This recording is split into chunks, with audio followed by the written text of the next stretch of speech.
The echo of shadows. The year was 1945. The world was still reeling from the horrors of war. The skies were filled with the remnants of battles fought, and the shadow of the atomic bomb loomed over humanity. But even as nations turned their eyes to the future, there were those who sought answers in places far beyond the reach of civilization. John Morgan and Samuel Smith were two men of science, men with a curiosity that extended far beyond the bounds of ordinary exploration. They were part of a covert expedition sent by the United States government to recover a missing aircraft, a cargo plane that had vanished somewhere deep in the Amazon jungle. The plane, codenamed Eagle 1 was carrying a special load, nuclear fuel, essential to the development of atomic weapons. Its disappearance was a mystery that had raised alarms. The loss of the plane was one thing, but the potential consequences of the fuel being in the wrong hands were far greater.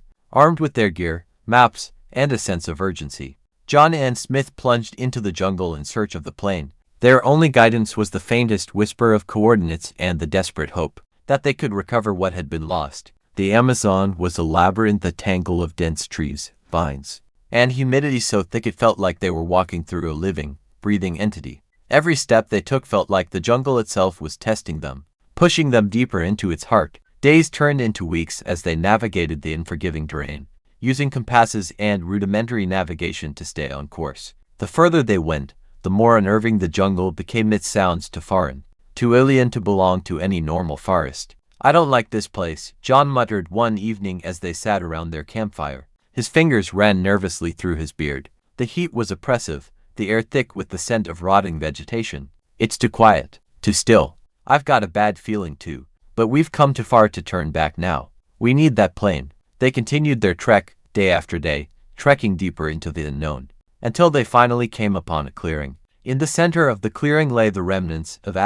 Eagle 1 or at least what was left of it. The plane was not intact, but the wreckage was clearly that of a large aircraft. The fuselage was twisted and charred, as though it had been downed in some catastrophic event. The fuel tanks were gone, empty, discarded as though they had been deliberately drained. John crouched next to the wreckage, his brow furrowed. The plane wasn't just shot down. Someone or something drained the fuel. Smith knelt beside him, inspecting the ground. "If this was an accident, we'd find the fuel tanks still here. This was deliberate, but by who?"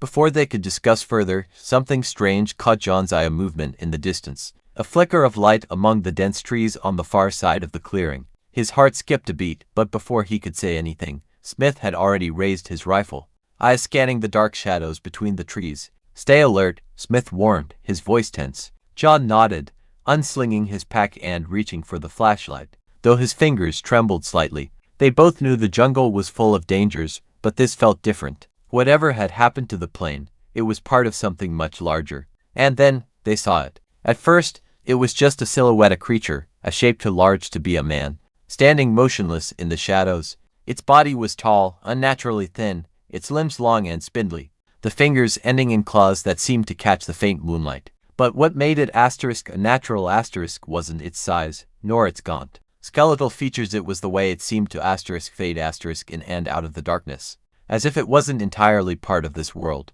John and Smith exchanged a glance. They had seen strange things in their travels, but this was not of this world. Smith tightened his grip on the rifle. "That's not natural. We need to go, now." Before they could move, the creature took a step forward, its long limbs carrying it with an eerie grace. Then, it spoke, but not with words with thoughts "Why do you trespass?" The voice was inside their heads, cold, unyielding.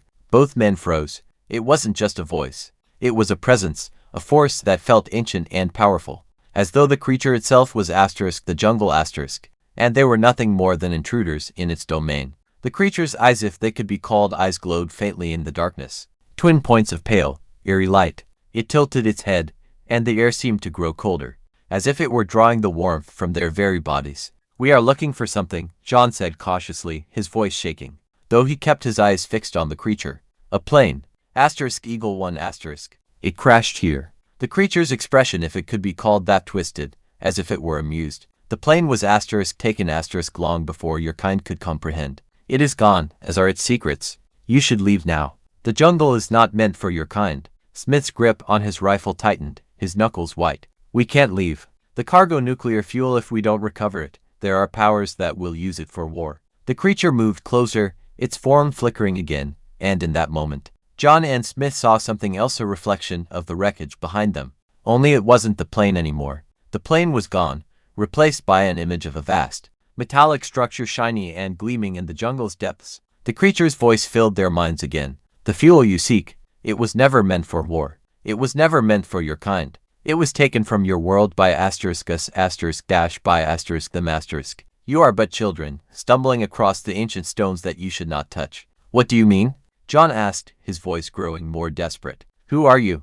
The creature didn't answer directly. Instead, it motioned toward the wreckage of the plane, and suddenly the ground beneath them seemed to shake. The earth split open as a massive structure emerged from the jungle floor, metallic and impossibly intricate, like a massive, living machine. It hummed with an energy far more potent than anything the two men had ever encountered, an energy that felt as if it had been slumbering for millennia. The creature's voice, now filled with a deep sadness, whispered in their minds, "The fuel is not of your world. It was brought here long before your kind learned to build fire. It belongs to those who came before you. We were their guardians. The fuel was meant to awaken them." The jungle seemed to grow darker as the air grew heavier. The creature's form began to shift again, melting into the shadows, blending into the very trees themselves. John and Smith, paralyzed with fear and awe, stood frozen as they watched the jungle reveal its most terrifying secret, a secret that had been buried for centuries. The fuel they had been searching for was never meant to be found.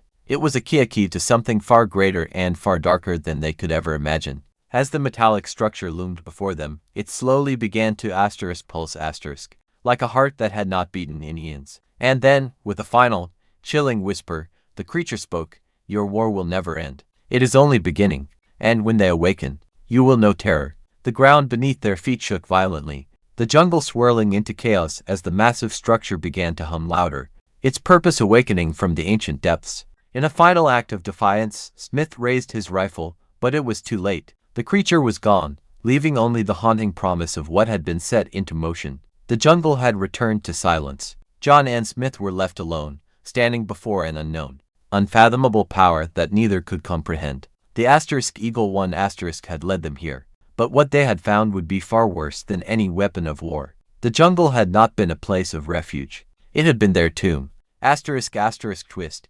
The missing plane wasn't just carrying fuel, it was a decoy, an ancient artifact, designed to bring John and Smith to the Amazon, to unwittingly activate a long-dormant alien machine hidden in the depths of the jungle. A machine meant to awaken an ancient, otherworldly race that had been watching humanity's progress, waiting for their time to return. The ending? Far from victory. The men had only set in motion a chain of events that would bring about a new era, one of terror and strange, unknowable horrors. What do you think of this twist? Does it hit the right note of horror and discovery?